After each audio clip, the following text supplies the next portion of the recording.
The Fortnite community has given Epic Games a hard time about their seasonal events, especially in recent years, and for many them events have felt quite lackluster. Well, in 2022, for me had some highlights like the Reality Tree makeover and the Wolf item and Grim Gables and a few other things.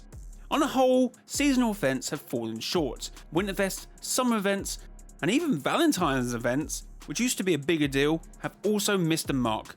However, I must say 2024 has come out swinging with multiple map changes, including a complete new POI and other notable updates. For instance, Brawler's Battleground is now infested with pumpkins and features the Carver NPC. Various POIs are covered in different types of mists, adding to the eerie atmosphere. The greenish river Styx has now turned blood red as Mephisto enters the stage.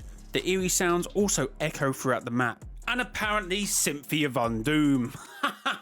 This is the most immersive Fortnitemares map we have had in a long time, with Freaky Fields also replacing Reckless Railways as a really good addition. The painstaking effort I believe they have put into Fortnitemares this year is clear, and hopefully everyone can see it and appreciate it. And if you appreciate this video, make sure to subscribe and hit that like button. Thank you. So let's get into a few things about the update. When I first saw the stake shotgun was returning in the trailer, I didn't really have a reaction to it. But after using it, I must say I've changed my opinion and my mind about the reskinned heavy shotgun from Chapter 4 Season 4. I actually like it now. But why start there, really, when we can talk about the chainsaw? It's both a melee and mobility item, perfectly capturing the unique Fortnite charm. Look, Fortnite will always try and do something different, and sometimes they succeed, while other times they might miss the mark. That's what happens when you always try and push and innovate. And this is the beauty of Fortnite. It doesn't make them bad, it doesn't make them lazy, and it's amazing they still innovate where we can get really cool items like the chainsaw. And not to get disheartened when large numbers of the community hate an item or a product. Although someone will probably still hate the chainsaw, because people will be upset that Epic has patched a way of getting cosmetics for next to nothing. This would be facilitated through gifting, so they have disabled dynamic gifting. And apparently they will take it out on the entire Fortnitemares because they couldn't afford a skin.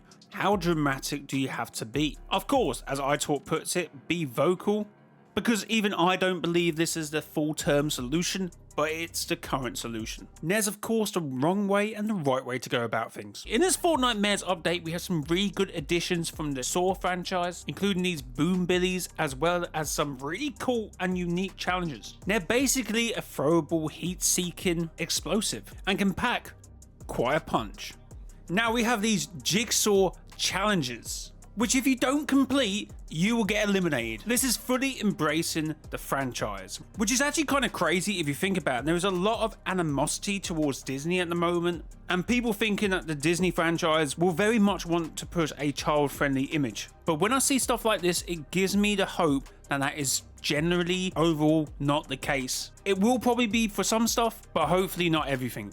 So I had 4 minutes to eliminate a specific person, or I would go back to the lobby, which is very cool, and I got some nice loot from it as well. This is not the only challenge NPC interaction you can have this Fortnitemares. If you go to Mephisto, you can bargain your health to get certain stuff as well. You can make a deal with the devil.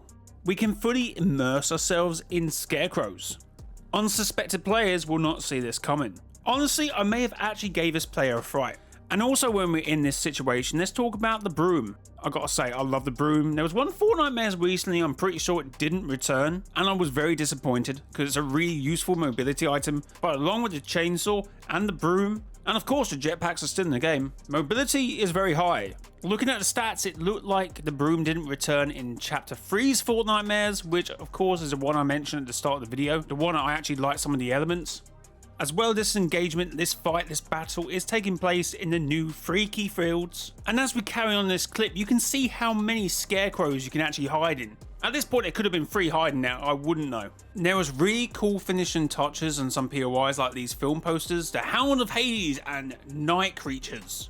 Of course, continuing that for the rest of Restored Reels. We have already mentioned in this video how lackluster, or most people's opinions, of previous Fortnitemares have been in recent years. But one thing they would never get wrong are cosmetics, and have they followed through with this Fortnitemares, or did they focus too much time in all the other stuff and finally let cosmetics slide? No, they hit straight A's with this one. Of course, Billy has already been out for a few days, but Leatherface will be joining him soon, with Sally, Pumpkin King, Mephisto, Edward Scissorhands, Disney villains. And I must apologise because in my previous video I said it was the Evil Queen. Well, I'm obviously silly because it's of course Maleficent.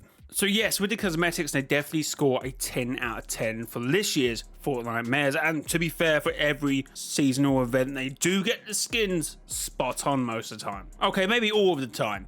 It's very rare that they will make a mistake on cosmetics. But maybe this is me being a super glazer, who knows. So recently on the channel I did a video about the Day of Doom LTM and the return of LTMs in the last couple of seasons, along with Midas's The Floor is Lava. Now of course with Fortnitemares, Horde Rush returns. Now Horde Rush isn't one of my favourite LTMs ever. Although I'm pretty sure usually this game mode is a lot harder to play on your own. Although this game mode is normally about trying to outscore your previous score and hooking you in like that. But I'm happy to see it back. But I've got to think, how does Fortnitemares sit in the whole of Chapter 5? In Chapter 5 we've had new game modes, Lego Fortnite, Fortnite Festival and Rocket Racing, which currently may be a bit of a sore subject since it doesn't look like to be getting any more themed seasons around Rocket Racing.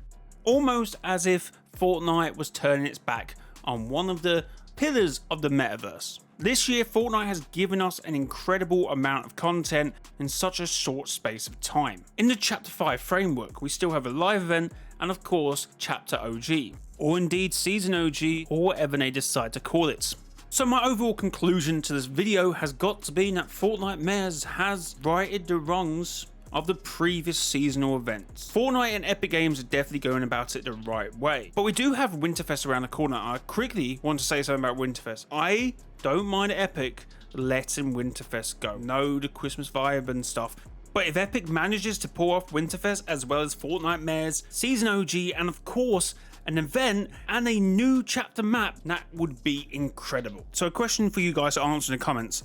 Are we expecting too much for Epic to pull off seasonal events as well as the new game modes which some people hate? But you know what? I love Lego Fortnite and we've had some really good updates with Lego Fortnite this season, and of course this whole year, and that's what I meant to say in the first place, but this season has been really good as well as some festival updates which have led to internal events, I'm going to call them, I guess.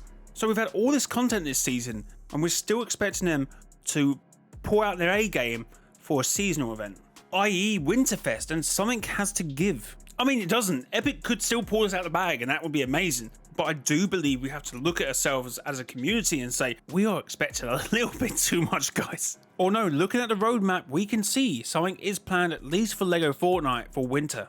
And keep looking at the roadmap, Snoop Dogg and everything I have already mentioned. They're doing so much, and I feel like I'm kind of making this about Epic's workload, which I don't really want to do, but I kind of have to do it if I'm mentioning previous seasonal events have been a little lackluster, and that might be because they're focusing on other stuff. But I then have to tell myself, if they are providing us Fortnitemares, an event a few weeks ago, as well as a new chapter, Season OG, I'm going to have to ask myself to not sound like a complete and utter ungrateful content creator and just a Fortnite player in general. Would I be mad if Winterfest didn't have as much content? That's what you have to ask yourself in the comments. And guys, consider using creator code MrJLYII in a Fortnite item shop when buying any of these really cool Fortnitemares skins, as it does really help me out and it helps me create these videos for your faces. But overall, Epic Games, Fortnite, well done. Thank you very much for giving us this Fortnitemares, because it is pretty good. Thank you. Guys, hit the like button, subscribe to the channel. It has been your boy, Mr. JLY. Till next time, bye bye.